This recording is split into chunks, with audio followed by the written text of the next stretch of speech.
Hey, what's up? Nagbabalik na naman, panibagong obra, panibagong piyesa, 'yan. Bale ang piyesa natin ngayon is Broken Hearted Tattoo, ay hindi pala. Ang piyesa natin ngayon is Wrap Around Tattoo Lower Arm. 'Yan, diyan natin ilalagay yung piyesa niya. Bale yung piyesa niya on the spot namin 'yan siya trinabaho. Pinakita ko sa kanya kasi may sinend siya sa'kin. Ito yung sinend niya, oh 'di ba, very nice. 'Yan, eto naman yung naging ano ko, naging kabuuan ng piyesa ko, 'yan. 'Yan yung pinakita ko sa kanya at nagustuhan naman niya kaysa dun sa pinakita niya sa'kin, 'di ba? So, bale itong piyesa na 'to is kakayanin daw niya. Babae itong tatatuan ko, babae. And sa pagkakasabi niya sa'kin is ayun nga, kaya niya. Basta sabi niya kaya niya. In short, titiisin niya talaga 'yan buong session, isang buong gawaan lang 'yan, yung wrap around na 'yan. And ayan, tinapos naman niya at nagustuhan naman niya yung outcome. And samahan niyo ako, buuin natin yung kwento ng piyesa na 'to. Tara, let's go! 'Yan, bale yung piyesa niya na 'to is babae. Kita niyo may salamin, basag, 'di ba? Si ate mong girl may pinagdadaanan diyan. Hindi ko na ikuwento kung ano yung pinagdadaanan niya, basta alam niyo na 'yun, 'di ba? Maganda 'tong piyesa niya na 'to, and ang naging ano ko rito sa piyesa na 'to is natuwa ako kasi nga siyempre pinabayaan niya ako mamili ako ng design, eh. And ang ano nito, ang pinaka nagustuhan ko dito sa piyesa na 'to, siyempre realism siya, tapos black and gray, and siyempre komportable tayong gumawa ng black and gray. At ayan, sobrang dami kong natutunan dito sa piyesa na 'to. Kasi nga yung mga napapanood ko sa YouTube na gusto kong i-try, na-try ko talaga siya rito. Yan. Yung mga ginamit natin dito na materyales is 3RL, 9M1, 15RM, tsaka 23M1. Yan. Yung 23M1, yun yung ginagamit ko dun sa mga block na malalaki. Para at least kahit papaano maibsan, males yung oras na kinakain kapag maliit na needle ang ginagamit mo sa malalaking space. Buti na lang nandiyan diyan yung mga supportive niyang tropa at yun. And itong session na 'to biglaan lang 'to. Actually, pagkakatanda ko is 2 days lang 'to. 2 days. Backward tayo, 2 days. Nag-message siya sa akin kung available ba ako sa araw na 'to. Sinend niya sa akin yung pyesa at yun, na-set na agad namin on the spot sa first day off ko. And then may nakaset na pala sila ng mga kabahay ko ng session. Hindi tattoo session, kundi inuman.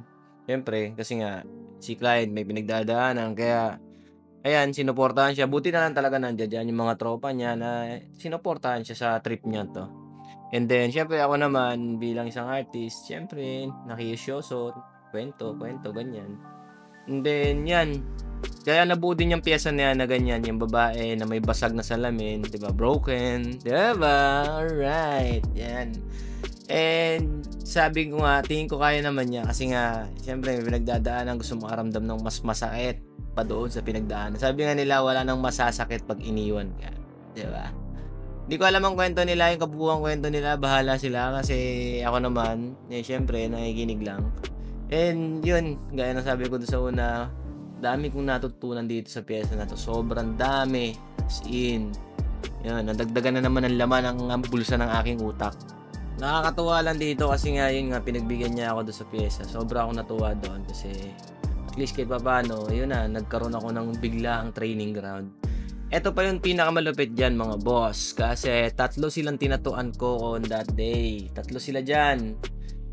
Etong tattoo na ginagawa natin ngayon is pangalawa na yan siya. Ang first tattoo natin, yung script tattoo, kung makikita nyo doon, kung babalikan nyo yung mga videos na ginawa ko, yun yung first tattoo, yung script tattoo doon sa chest, yung full chest na na script, apelido ng kliyente ko. Yun yung first. Ginawa ko yun ng 9 o'clock, natapos kami ng bago mag 12. Tapos ito, sinimulan namin to ng 1 kasi nag-set up ako ng bago. Syempre, dinispose ko na yung una kong nagamit. Nag-set up ng bago, print, stencil, set up as in lahat back to zero. Mga 1 ko na to nasimulan at natapos ko to ng alas 8 na ng gabi. Yun, ganun siya kahaba. Mahaba ba? Hindi ko lang sigurado. Basta para sa akin mahaba na yun siya.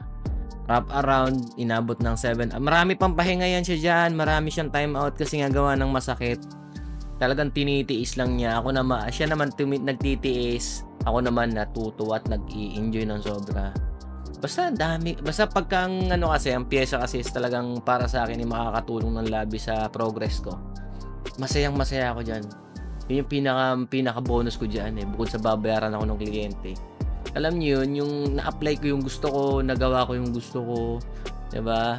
May mga bagay tayo na hindi kasi natin pwedeng gawin sa kliyente kasi ang masusunod yung kliyente. Pero dito sa pyesa na to, talagang sobrang fulfillment Na talaga, kumbaga both na namin, parehas panalo siya, panalo ako. And yun yung pinakamagandang diyan part niya sa tattoo na yan. And masusundan pa daw yan, sabi niya. Kasi plano niya ipa-full sleeve yan. Hindi ko lang alam kung aabot kami sa inner arm. Pero ang huli niya sa aking update is full arm sa harap lang muna. Pero tingin ko mauubos yan, mapupuno yan hanggang ilalim. Sabi ko sa kanya, ilas na niya yung ilalim kasi yung ilalim ang pinakamasakit. Kung i-rate mo siya ng 10 out of 10 as in. Lalo pa yung pyesa ay detalyado. Talagang mangangatal ka sa sakit. Pero syempre, nasa sa'yo naman yan Tolerable siya kapag ang kliyente is kayang magtiis. Diba? Natiis mo nga na iniwan ka char! Diba? Chismoso! Diba? Yan, bali, ito na yung pangalawang part. Yan na yung pangalawang niya. Filigree tsaka Tiger. May pinagkuhanan akong reference dyan, pero syempre hindi ko nasasabihin kung saan ko siya Pero lang yan siya. Kinuha ko lang yung konsepto, tapos sinabi ko sa kanya, gusto mo ba ng ganito, yung female, sabi ko sa kanya, yung female version, yun. Pumayag naman siya kasi lalaki yung pinagkuhanan namin yan. Ang pyesa niya kasi, diba, gaya na makikita nyo doon sa first part, tiger na may kalahating babae, tapos may babae doon sa likod na basag, diba? Pero sabi ko sa kanya, lagyan na, pagandahin pa natin, bigyan pa natin ng hustisya yung tattoo mo. Total, isang sakitan lang din naman. Diba? At least, si client talaga game na game. Yun. Bali, yung pinaka niya rito, pinaka value ng tattoo na to is basta nag-enjoy ako. Yun ang pinaka ko dyan. And syempre, hindi ko nababanggitin kung ano yung mga needle na ginamit, yung mga piyesang ginamit ko dyan, mga materials na ginamit ko dyan, diba? Dynamic lang naman yan tapos sarili kong timpla, yan. Alam niyo na yan. Shinare ko lang sa inyo yung pinagdaanan ng kliyente ko dyan. And kinaya niya as in. Kaya kung kaya ng babae kong kliyente, lalo na kayong mga bossing, kayong mga lalakihan dyan, kayang-kaya niya wrap around isang gawaan lang. 8 hours, diba? 8 hours. 8 hours yan, 8 hours yung nabot niyan. Kaya tingin ko kayang-kaya niya yan isipin nyo, kung 8 hours yung wrap around, tapos sa taas 8 hours ulit, diba? 16 hours ang session lang, diba? Pero negative tayo dyan, malabo nyo magawa yan. 18 hours, 12 hours sa isang session. Ay, tama. 16 hours nga. Hindi nyo kakayanin yun, promise. Bibigyan ang mga katawan lupa nyo doon. Diba? Doon pa lang sa 10 hours duda na ako na matatapos nyo yan. Pero yan, bahala kayo. Matataas naman mga pain tolerance ninyo. Yan, sa lahat ng gusto magpatattoo, message lang sa aking FB account, sa aking FB page, sa aking TikTok account. Huwag lang sa YouTube. Kasi sa YouTube naman nakakapag-reply tayo. Pero rumekta na kayo sa aking mga SOCMED na pwede ako mag-reply sa inyo. Yan, hanggang dito na lang aking kwento. Yan. Maraming salamat sa pagsuporta sa aking mga video. Follow nyo ako sa aking mga SOCMED, TikTok, Facebook page. At subscribe kayo sa aking YouTube channel, JM Tattoo TV. Yan. Ingat kayo palagi. Kita-kits tayo ulit sa mga susunod kong video. Bye-bye!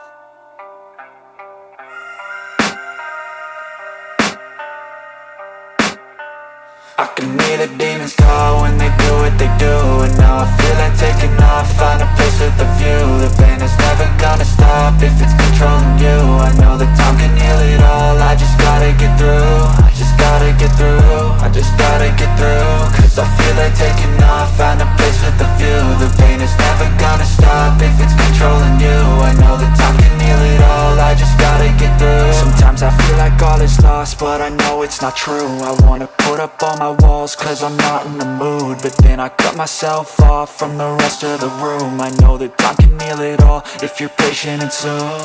It can all be worth it, all the searching. Pain is never really permanent, but damn it hurts, man. I could feel all of the turbulence and it's concerning. I've been searching for a purpose, I hope it's worth it. This society is really trying me. Ain't no hide and seek, I hide to be far from anxiety. I need my space, I need my privacy. I need some silence, please, you're all too loud. You don't speak quietly, opinions violently thrown across every surface. It makes me nervous. Is the world honestly burning? That's all I'm learning. Hope that we can make a turn and start reversing. All our minds, we put the work in. We got some work, man.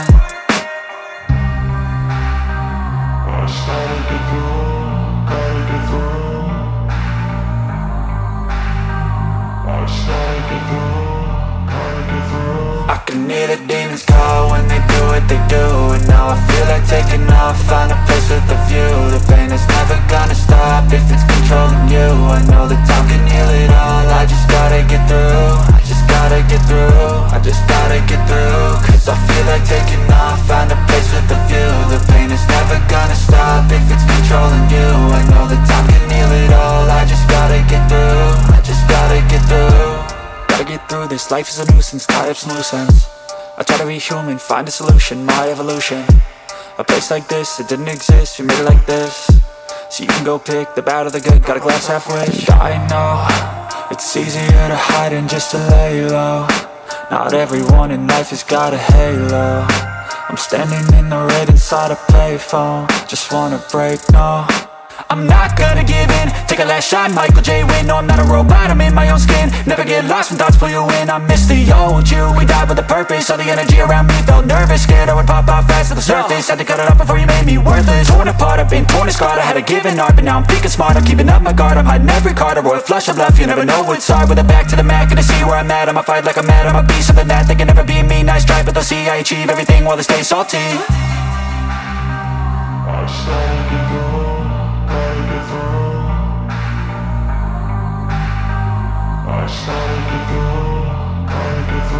I can hear the demons call when they do what they do. And now I feel like taking off, find a place with a view. The pain is never gonna stop if it's controlling you. I know that time can heal it all, I just gotta get through. I just gotta get through, I just gotta get through. Cause I feel like taking off, find a place with a view. The pain is never gonna stop if it's controlling you. I know that time can heal it all, I just gotta get through. I just gotta get through.